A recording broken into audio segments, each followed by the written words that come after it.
जय श्री कृष्णा मित्रों। आज एक बहुत ही रोचक कहानी लेकर आया हूँ आप लोग के लिए। एक महाभारत की छोटी सी घटना है। बहुत से पुराने बहुत से ग्रंथों में आप मेरे दर्शकों, मेरे भाई बंधु सब सुने होंगे, फिर उसी को एक बार दोहराने की कोशिश करता हूँ।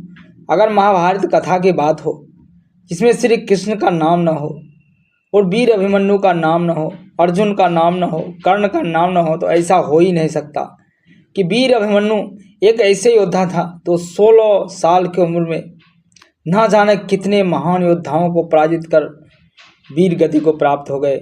आइए मित्रों, आज वीर अभिमन्यु के ऊपर बात करते हैं, वीर अभिमन्यु की कहानी सुनते हैं।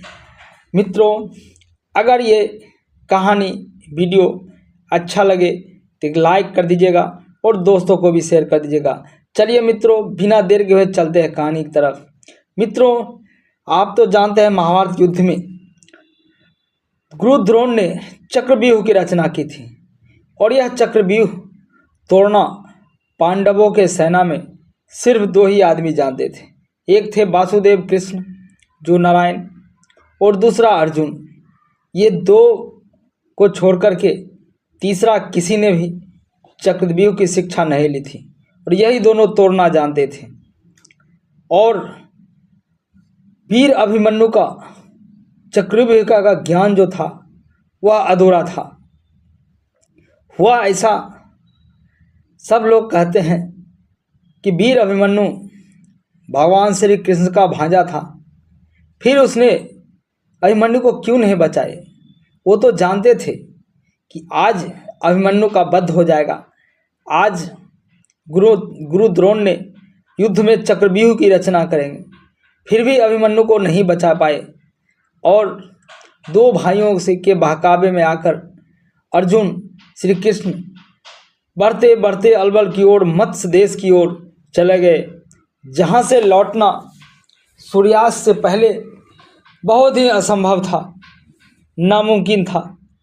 ये जानते हुए भी कि आज अभिमन्यु का वध निश्चित है, क्योंकि अब श्री कृष्ण भी जानते थे कि अभिमन्यु चक्रव्यूह तो तोड़ना नहीं जानता है।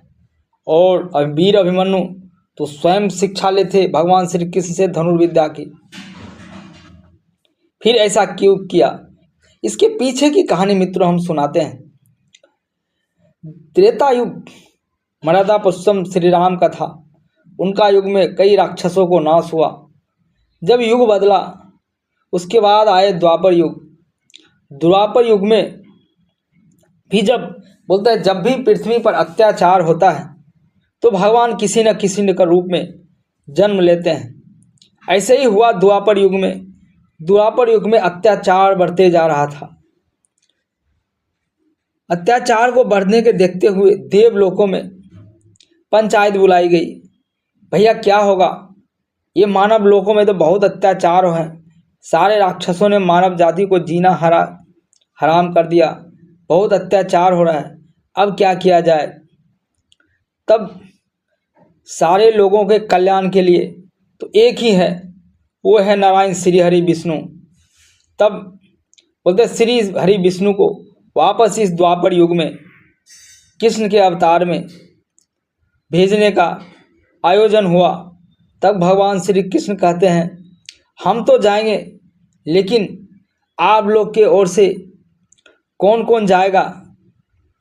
हालांकि मानव लोग में तो सब जाना चाहते थे, लेकिन जिसको बोले भगवान वही तो जाएगा। तब स्वयं इंद्र का अंश जो है बोलते हैं हम अपने पुत्र के रूप में भेजेंगे।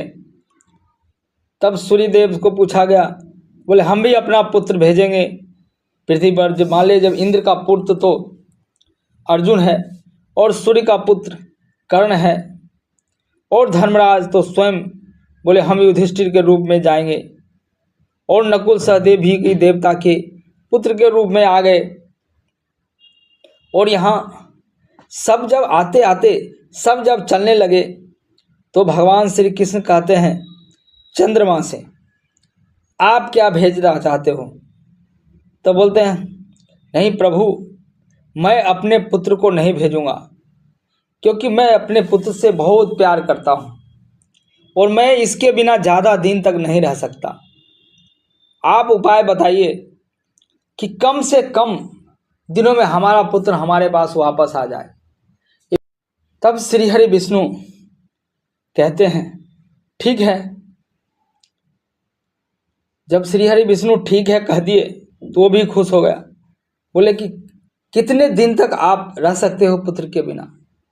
बोला ये लोग तो जा रहे हैं युगों तक रहेंगे, लेकिन हम मुश्किल से 15 से 16 वर्ष तक बर्दाश्त रह सकता हूँ। इसके पश्चात हम ज़्यादा दिन नहीं अपने पुत्र के बिना रह सकता हूँ। कृष्ण जी बोले बोला ठीक है। उसके बाद श्री कृष्ण का अवतार होता है उसकी माता देवकी से, और उनकी लीला के बारे में तो आप लोग जानते ही हैं। तो वही चंद्रमा का पुत्र जो है वो पृथ्वी पर अवतार हुए, लेकिन सुभद्रा के कोख से अभिमन्यु के रूप में। और अभिमन्यु को महाभारत के युद्ध में सबसे कम उम्र के महारथी माना जाता है। इतने वीर योद्धा जिसके बारे में जितना भी कहा जाए वो कम है। और भगवान श्री कृष्ण जानते थे कि आज की महाभारत के युद्ध में जो होने वाला है वो आज अभिमन्यु का 16 वर्ष पूरा हो जाएगा। और इसीलिए भगवान श्री कृष्ण जानते हुए भी अभिमन्यु को नहीं बचाए। और उधर चक्रव्यूह की रचना हो गई थी। पांडव शिविर में किसी को पता नहीं था ये चक्रव्यूह की रचना की जा रही है। और जब अर्जुन और श्री कृष्ण चले जाते हैं तब ये पता लगता है कि कौरवों की तरफ से आचार्य द्रोण ने चक्रव्यूह की रचना की है।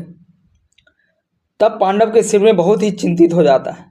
तब कहता है अभिमन्यु जाकर के पिताजी, बड़े पिताजी से, युधिष्ठिर, धर्मराज युधिष्ठिर से,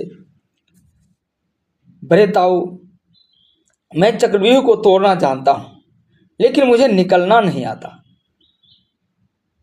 तब कहते हैं भीमसेन, पुत्र हम लोग 4 भाई हैं, अर्जुन तो गया, तुम घुसो, निकालना तो मेरा काम है, मैं निकाल लूंगा वहां। तत्पश्चात युद्ध आरंभ हुआ और जैसे ही अभिमन्यु अंदर जाता है दूसरे द्वार से पांडव के सारे महारथियों को जयद्रथ ने रोक लिया और किसी को अंदर नहीं जाने दिया। और अंदर लड़ते लड़ते वहाँ जब लास्ट दरवाजे पर पहुँचता है अभिमन्यु तो वहाँ आचार्य द्रोण, कृपाचार्य, अश्वत्थामा, दुशासन, दुर्योधन, अंगराज, कर्ण, ऐसे ऐसे वहाँ महारथी थे और सबसे युद्ध किया। मित्रों, अगर ये अकेले अकेले युद्ध करता तो अभिमन्यु से कोई नहीं जीत पाता। लेकिन जब देखा अभिमन्यु से सारे महारथी घायल हो गए हैं, कोई ऐसा नहीं था जो अभिमन्यु के हाथों घायल न हुआ हो, सारे महारथी घायल हुआ। इसको देख कर के दुर्योधन चिंतित हो गया और कहने लगा, सुनो, जितने भी हमारे कौरव सेना के योद्धा हो, महारथी हो, मुझे इस लड़के की, इसकी मृत्यु चाहिए। तत्पश्चात सारे महारथी गुरु द्रोणाचार्य, कृपाचार्य, अश्वत्थामा, अंगराज, कर्ण सब एक साथ आक्रमण कर दिए और इसी महायुद्ध करते करते अभिमन्यु वीर गति को प्राप्त हो गया। जाते जाते अभिमन्यु कहता है, मैं मर रहा हूँ, लेकिन दुख तो इस बात का है कि तुम जैसे कायरों के हाथ से मर रहा हूँ। अभिमन्यु की बात कैसी लगी? ये 10-10 महारथियों मिलकर के अभिमन्यु को वध करना सही था? आप कमेंट्स करके ज़रूर बताएं। मिलते हैं एक नई जगह, नई कहानी के साथ। तब तक के लिए नमस्कार, जय कृष्णा।